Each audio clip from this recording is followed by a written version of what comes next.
Hi everyone, thank you so much for joining me. This is Kathy, and I'm excited to be a part of the Craft Collabs video hop featuring stamps from Not Too Shabby Shop. The stamps that I'll be using today are the Let's Do Coffee and You, Me, and Pumpkin Spice. The theme for this hop is to create a scene, so I thought that I could create a scene with a coffee shop and have an inside and outside appearance to my card. The first time that I used the Let's Do Coffee stamp set, I just did kind of the interior of a coffee shop, and I'll make sure to link to that video at the end of this video.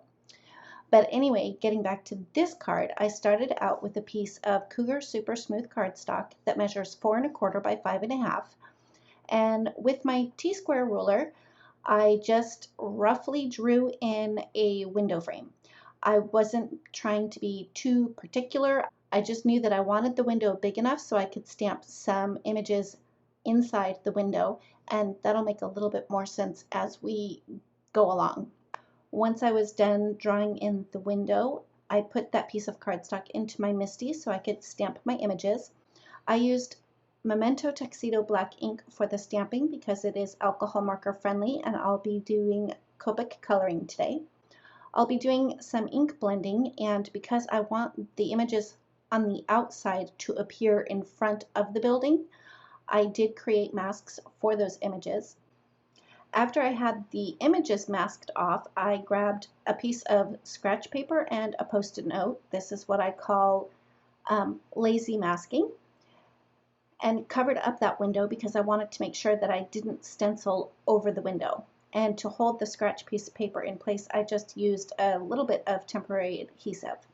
Once I had my stencil in place, I started to do some ink blending with Pumice Stone Distress Oxide ink. And I wasn't trying to get a very even blend or stencil because I'm going to come in with fired brick and go over the pumice stone to blend it out a little bit more. And I do end up doing 2 coats of the ink blending for the stenciling. I had mentioned at the beginning of the video that this is a video hop featuring Not Too Shabby Shop stamps, and of course there's going to be a giveaway.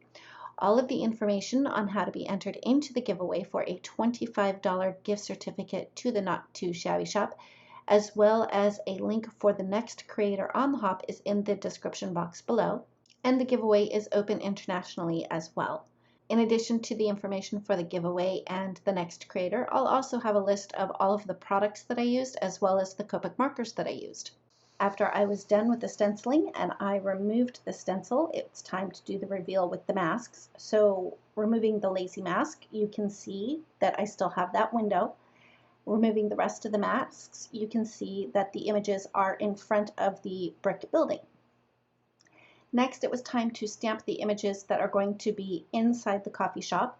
So there's my sticky note, my lazy mask, and I stamped the special sign. And for the images that are behind the window, I used My Favorite Things Cement Gray Hybrid ink because I want them to appear to be further back, so I used a lighter color ink to stamp those images. After I had the specials sign stamped in, I grabbed that sticky note and covered the bottom frame of the window so I could stamp the counter. Once I had the counter stamped, I moved that sticky note up so I could stamp in the barista, and all of my stamping is done.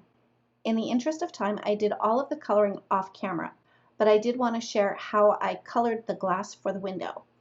One thing that I did when I was coloring the images that are behind the window, I did go with lighter colors, and I did add a coat of E41 on the wall just so there would be some color to the wall rather than have it be stark white. So to color the glass for the window, I started with BG quadruple 0 and just used the chisel tip to go in a diagonal pattern. And I put quite a bit of color up in the corners and then thicker stripes down across, and I made sure to stay consistent with the diagonal pattern.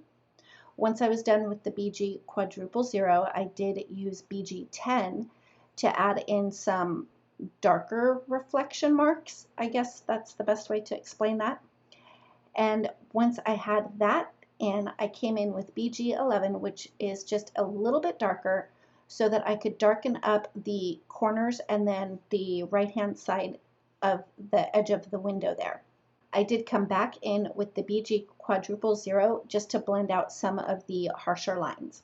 One error that I made when I was drawing in the window frame with my black pen, my T-square ruler shifted a little bit, so my frame ended up being awful. But I figured out that the easiest way to fix that was to cut a frame from gray cardstock. So I cut strips of cardstock to about 1/4 of an inch wide, and then I just cut the corner, I mitered the corners so that I could fit them together like an actual frame. I used liquid glue to adhere the frame into place. After the frame was in place, I used my scissors to trim off the excess bits of the window frame. And I did trim that panel down a little bit. I took maybe 1/8 of an inch off each side.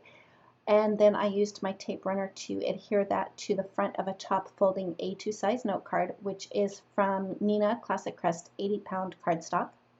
And that's it. That finishes up my card for today. Don't forget to click the link below so you can check out the next creator on the hop. If you like this video, please give it a thumbs up. If you've not yet subscribed, I'd love it if you would. And don't forget to ring the bell so you're notified every time a new video is posted. Thanks again, and we'll see you next time.